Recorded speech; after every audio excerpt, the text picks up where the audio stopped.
Let's go ahead and get into this first story here with Richard Wolff. He really does a phenomenal job of breaking this down.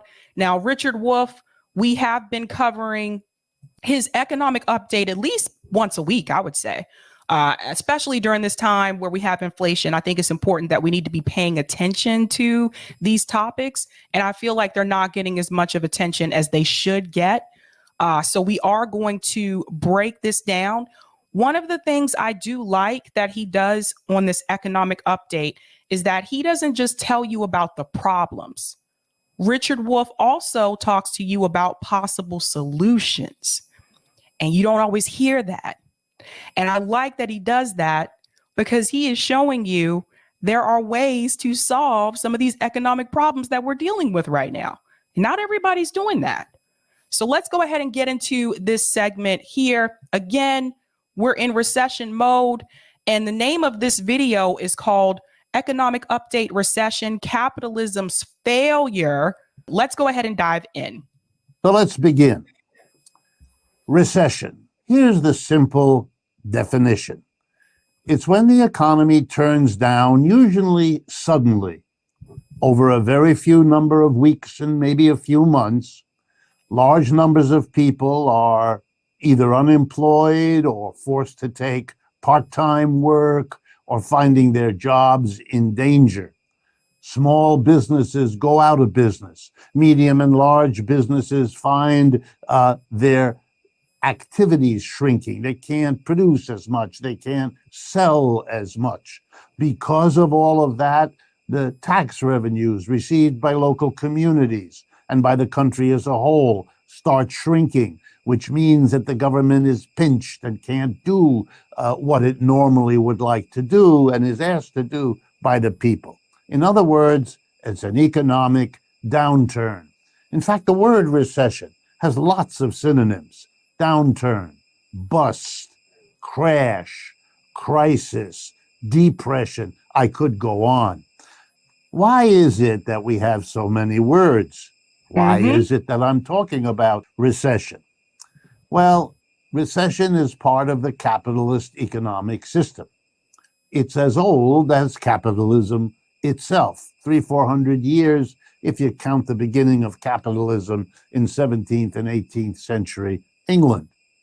We have an agency here in the United States called the National Bureau of Economic Research, which actually keeps track of when the recessions occur, and their research shows that they've occurred on the average every 4 to 7 years, pretty much wherever capitalism has settled in.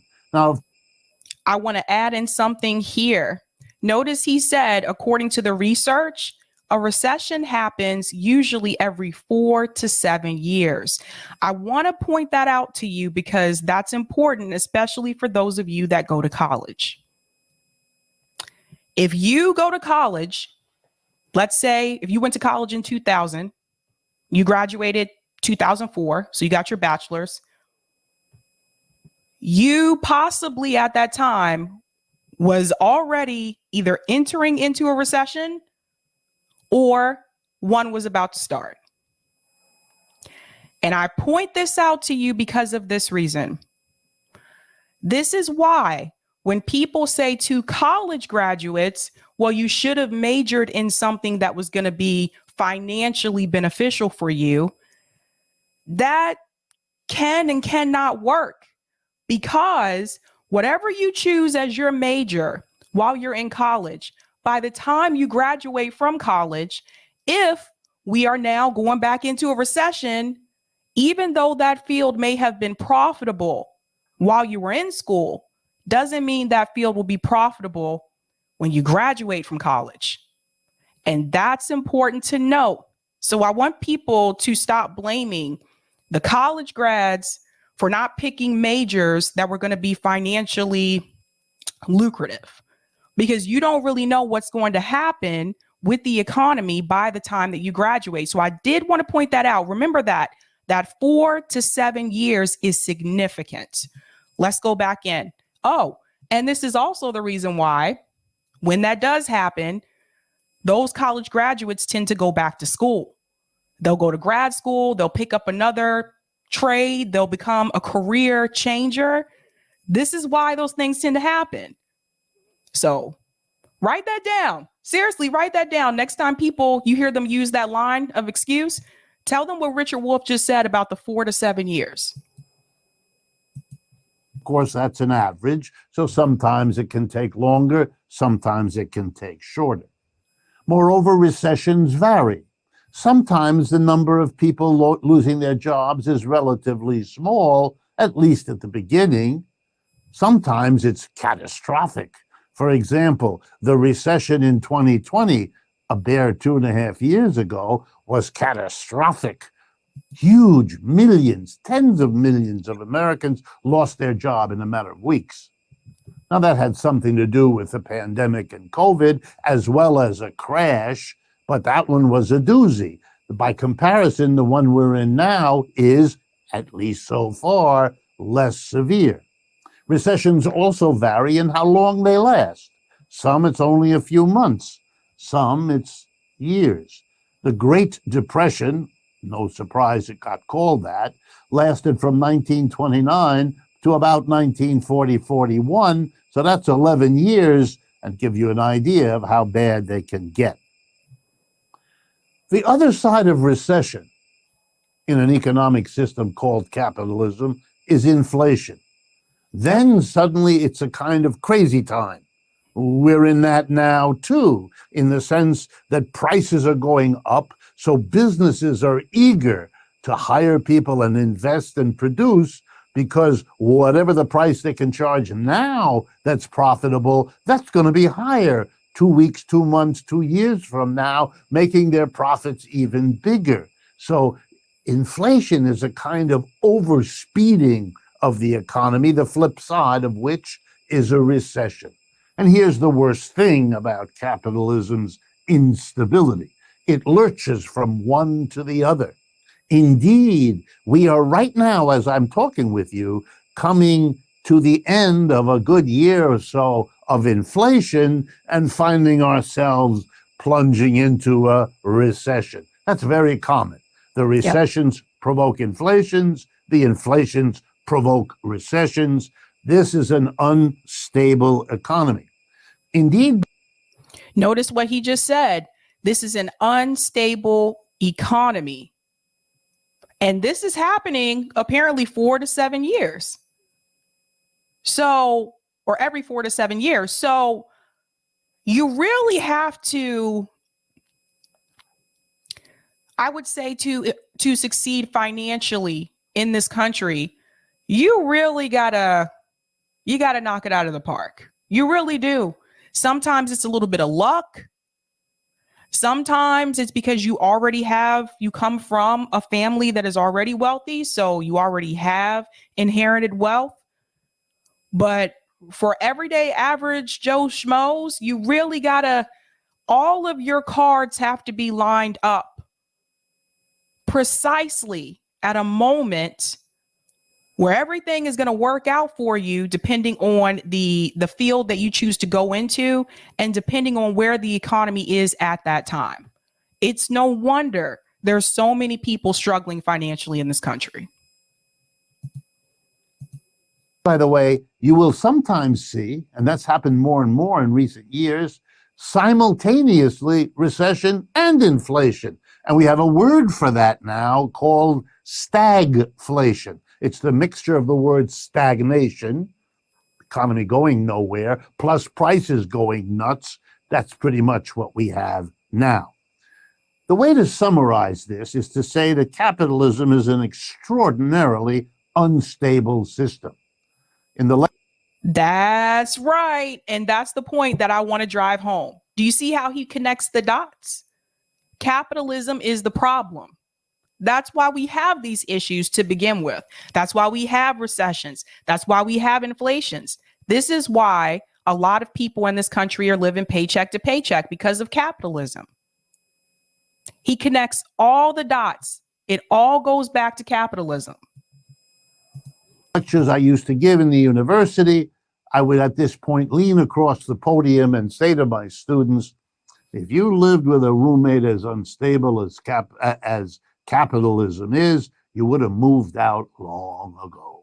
It's a little harder to move out of an economic system. That's right. Recessions have troubled capitalism, as I said, from the beginning. And they trouble both the employer class and the employee class. In a peculiar way, recessions are something nobody wants, but that this system imposes on all of us over and over again, which, as I'll say later in the program, is a very good reason to question a system that works like this. How does it hurt employers? Well, employers can only make profits if they got people working and if they can sell what they produce. Recession is precisely those moments when they can't employ the people they used to because they can't sell what they are capable of producing. So they lay workers off. That's not good for the workers either, of course, but it's not good for them and their profits. Also, and it's also not good for the employees that were not laid off that are still at those companies, because now those employees have to take on more work and they have to work longer hours sometimes. So everyone loses in this situation. The employees who have been laid off, the employees who are still left there, the employer, the economy, everyone loses except for that top 1%. They don't lose. The billionaires, they're fine. CEOs, their wealth doubled during the pandemic. They'll be all right. A lot of them are set for life. So it makes a mockery of capitalism's claim to be efficient. You can be very efficient when you're working, but all of that is lost and negated if for long periods of time you're not working. Your machines sit idle, and your workers are sitting at home worried about their future. And it doesn't do anything for your profits either. So employers don't like recessions. And what about employees? Well, they take the real lion's share of the suffering. They lose their jobs. They lose the security that comes with a job. They lose the income that they get paid for a job. Their lives are disrupted. Let's talk about something here for a second that I think is important as well. You notice he was talking about how the employer also suffers as well, because if people aren't buying your products, then you're not really making money, right? So something I want you to consider here in reference to this situation, I want you to think about which businesses are more likely to suffer the most. And I can tell you what I saw during the pandemic here locally, right here in Massachusetts. Small businesses suffered the most because a lot of times they don't have that extra capital. They don't have this extra cushion to carry them through a recession, tough times like when we had the pandemic. They don't have it. And some of them, they'll be okay for maybe like the first month or so or 2 months. But as time went on, they weren't able to stay open. So I watched businesses that had been in Boston for years, some of them through multiple generations of the families, and they closed their doors for good. They had no choice. They weren't making any money. So I want you to take that in and think about that. Small businesses are going to suffer the most because they can't seem to make up that extra capital unless they got something else going on the side. They have a difficulty making up that difference. And so I think we need to pay close attention to how small businesses are doing right now in this economy. And that is not to say that everyone can still afford to go to the mom and pop places, because sometimes those businesses suffer along with this recession, because as prices are going up everywhere else, they're going up in those stores too. And sometimes if you're looking at these smaller businesses like a family owned hardware store, well, their prices are usually higher than hardware that you would find at Walmart or at Target, right? Walmart usually is a cheaper option. So now you have people who have been laid off. You have people who are struggling financially. When it comes time for them to purchase goods, they're probably going to go with the cheaper option because they can't afford to go to the small businesses anymore. And now the small businesses are going to suffer because of that as well. So that's something to keep in mind. And think about it. If they happen every 4 to 7 years, your life is disrupted on average every 4 to 7 years. That's right. Unless a special arrangement is made, and I'll come back to that in a minute. And here's what we know from research. During recessions, alcoholism gets worse in our culture. Should be no surprise. Domestic disputes get worse. Divorce rises. Abuse of family members goes up. Loss of self-esteem happens as workers out of work blame themselves rather than an unstable system for. This is all effects of capitalism. Do you hear that? I'm going to come back into this video, but there is one thing I want to show you about what he mentioned in reference to alcohol. Look at this for a second.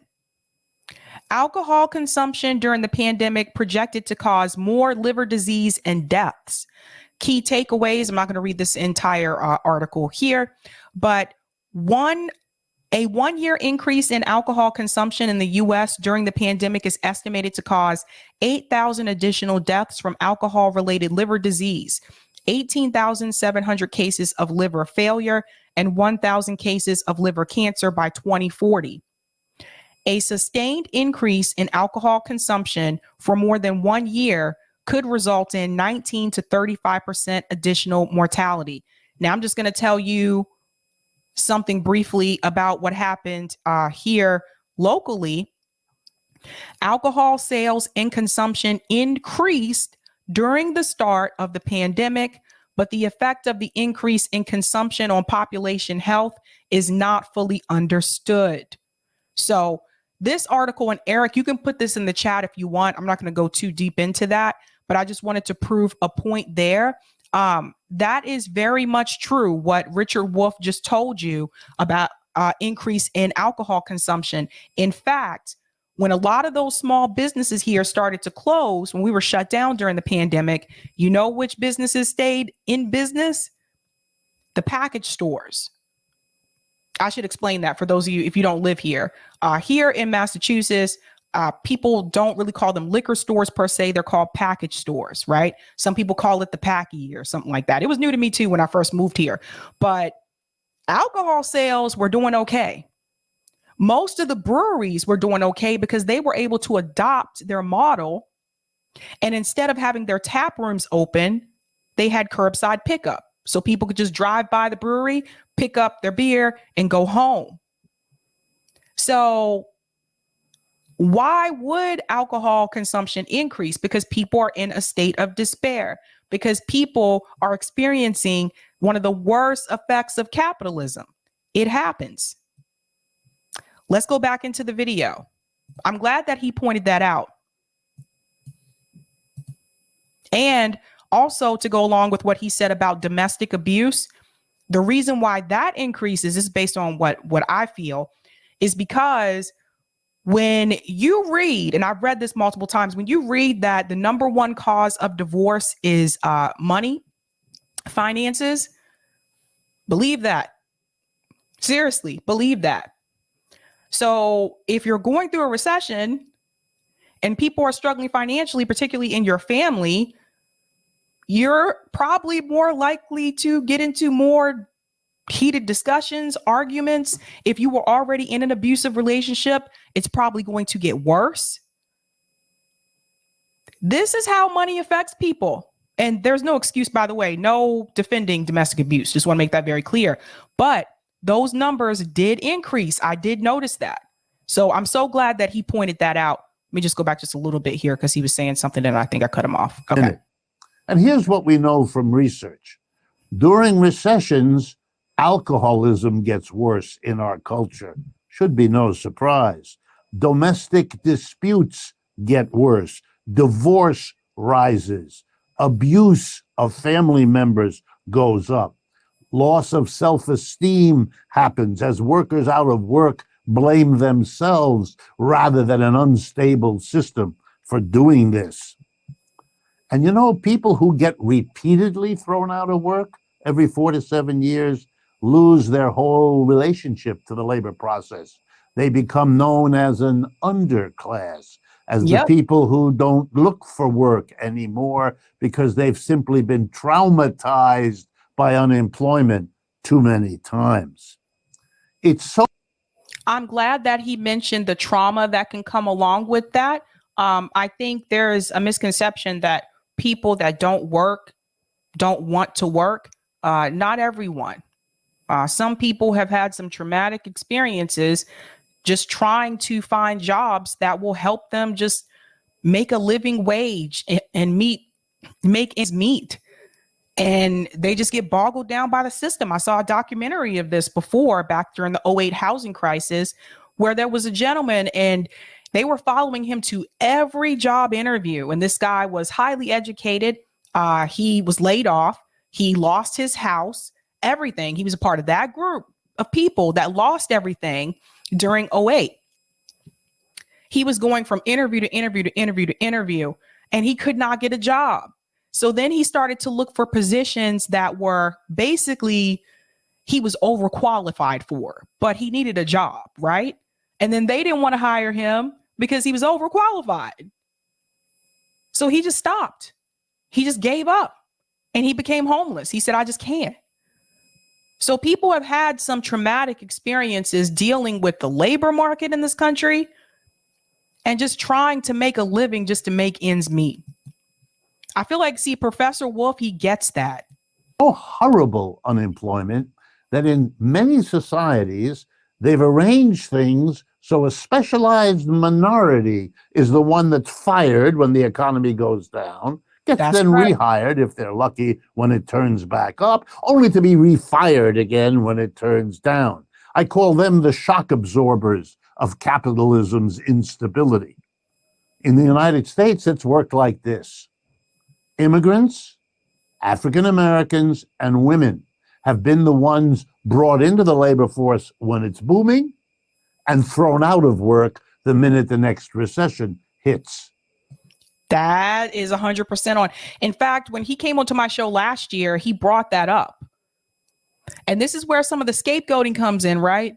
This is where people will come in and they'll say, we're not getting these jobs because all the immigrants, all these people took our jobs. It goes a lot deeper, huh? That's why they're marginal to the economic system. Their incomes are lower, their place in the pecking order is lower, their wealth accumulation is lower. That's right. They're the shock absorbers, thrown back to their country of origin when we don't want them here because we don't have jobs, or thrown back into the household if they're women, or thrown back into the ghettos of African American communities. That's right. And I can tell you, for women per se, what do some companies, when they look at women, and they're not supposed to do this, but it happens, when they're looking at women, why do they see a risk with them? What can happen with women? We can get pregnant, right? We can have kids, right? That requires time off. That requires maternity leave. They can see us as a liability. They don't see us as, like he said, these are the shock absorbers. They don't really see us as beneficial to necessarily keep around. That's the thing. That's why it's usually they bring them in when everything's going great with the economy. And when things start to turn down, you're the first to go. In other words, there's a link between the instability of capitalism and the racism and sexism and anti-immigration surges we keep noticing in our culture. Well, something as awful for both employers and employees as this built-in instability has had the logical result. Capitalists are afraid because one of the items I haven't mentioned until this moment that follows from recession is that more and more people question the system. What kind of a system is that presents us with this lurching back and forth, inflation, recession, inflation? What kind of a system is this? Maybe the solution isn't to go fix this and that one and this little detail and that, but maybe to change the system to get one that isn't so unstable in the first place. And that is what you see happening now. And you see more employees going on strike, demanding to have some type of union. Now you have more people starting to question the system, because especially those who heavily came out and voted in 2020, some of them are sitting back and they're looking around and they're like, wait a minute now. We've changed presidents. We've changed political parties in the White House. Why am I still struggling? People are starting to see it. Wait a minute now. We have all these billions and billions of dollars to give to Ukraine, but I can't get health insurance. Something is not right. And it's sad that it actually took a pandemic for more people to see that. Now, some of us who were living that already knew that, but I think now you have a point where even the middle class is being affected. And that really frightens the people who like capitalism, who sit at the top, the 1%, the rich folks, the powerful folks, the ones who are never unemployed. And so they have tried everything to overcome this problem. For 300 years, they've been trying to figure out how to have a capitalism without instability. And obviously, it's a big fat failure because we're in one right now. So obviously, for the 300 years, they didn't figure it out. The closest they came was when a very smart economist named John Maynard Keynes, a British economist, in the depths of the Depression of the 1930s, came up with a set of things he called the monetary policy and fiscal policy that the government could do, not to stop the cycles, obviously we haven't learned how to do that, but to make them a little less awful than they might otherwise have been if the government didn't intervene. And that. Let's look at that. That piece right there is so, I would say, important for people to hear. I do want to break down those terms for you in the event that you're like, what is he talking about? So let's talk about that. For example, we're going to talk about monetary policy and we're going to talk about fiscal policy. Now, I do want to explain this to you. Monetary policy, meaning types and tools. Monetary policy is a set of tools that a nation's central bank has available to promote sustainable economic growth by controlling the overall supply of money that is available to the nation's banks, its consumers, and its businesses. Eric, feel free to share this with people too. So it says here as well, monetary policy is a set of tools used by a nation's central bank to control the overall money supply and promote economic growth and employ strategies such as revising interest rates and changing bank reserve requirements. In the United States, the Federal Reserve Bank implements monetary policy through a dual mandate to achieve maximum employment while keeping inflation in check. And this is something I was telling you about that Professor Wolff does very well. He doesn't just talk about the problem, he also talks about possible solutions. And this is an example of something that could be done. Monetary policy. Again, it says right here, the Federal Reserve Bank implements monetary policy through a dual mandate to achieve maximum employment while keeping inflation in check. That is one way. The other way, which was mentioned, is fiscal policy, taking and giving away. Let's dive into this one. So this one is a little bit different. Fiscal policy is the use of government spending and taxation to influence the economy. Governments typically use fiscal policy to promote strong and sustainable growth and reduce poverty.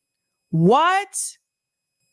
Governments typically use fiscal policy to promote strong and sustainable growth and reduce poverty. Well, would you look at that?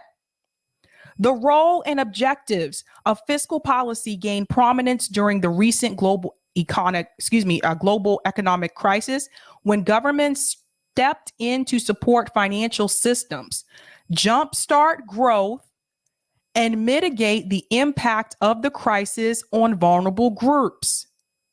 So this is another action here that Professor Wolff is saying can also be used. So you learned two things tonight. If you were not familiar with those, hopefully you learned something when you watched the show. But let's dive back in.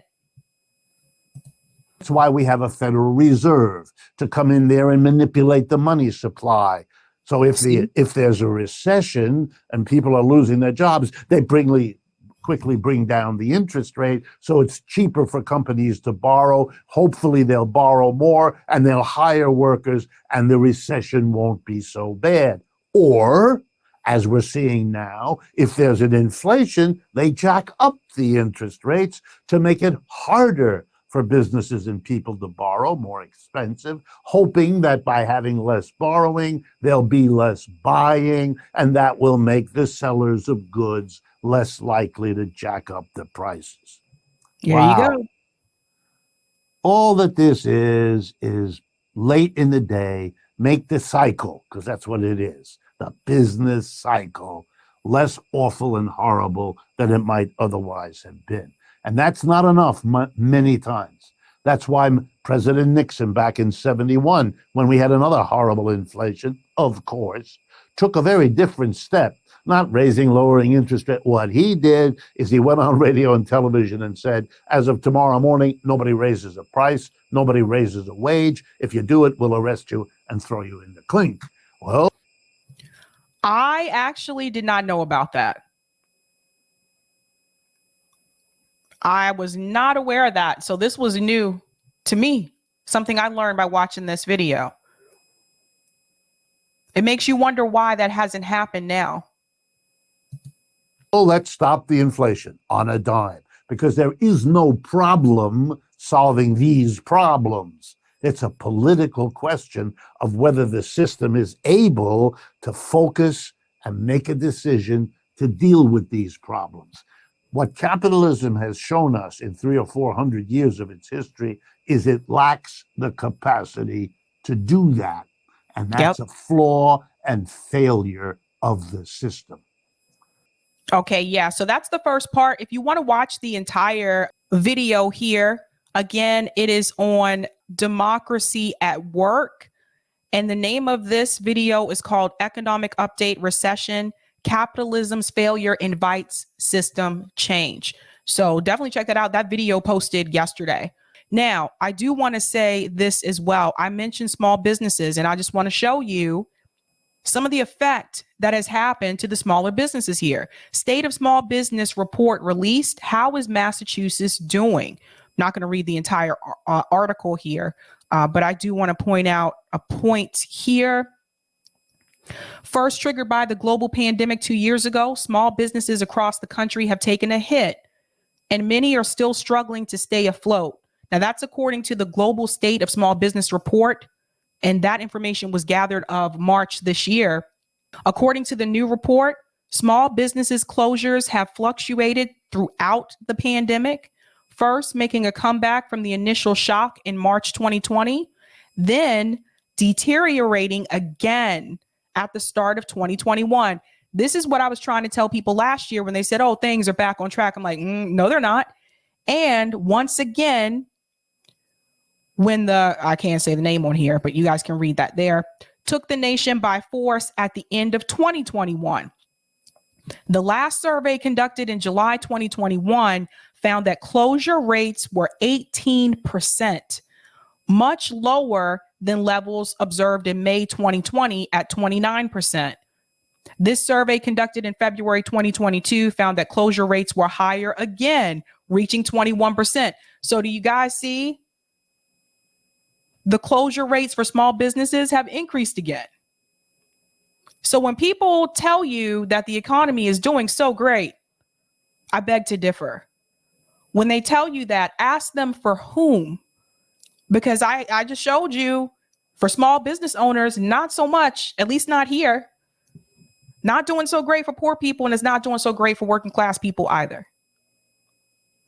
So these things need to be discussed. All right. I'm going to go to some of the comments here. And kudos to Professor Wolff for that, because I'm telling you, once a week, watch an episode of Professor Wolff's economic update. You'll learn something new every time. I promise you. Leroy says, facts. I quit after a semester after I realized that the major I was in would likely disappear by the time I was out, and I was right. See? Thanks for the super chat, Female Rage. Psychology doesn't pay well, but we need psychiatrists and therapists. That should have picked a better paying field argument is trash. Exactly. Amanda says, I trust this man's word because he went to school with everyone in power and is yet entirely genuine in his motives. It's a big club, and you and I are not in the big club. Truth. YepX says, saw tons of small businesses shut down over the years as giant box stores, monopolies do just fine and see an increase in profits. That's right. They can bounce back. Walmart, Target, they're going to be all right. They're going to be okay.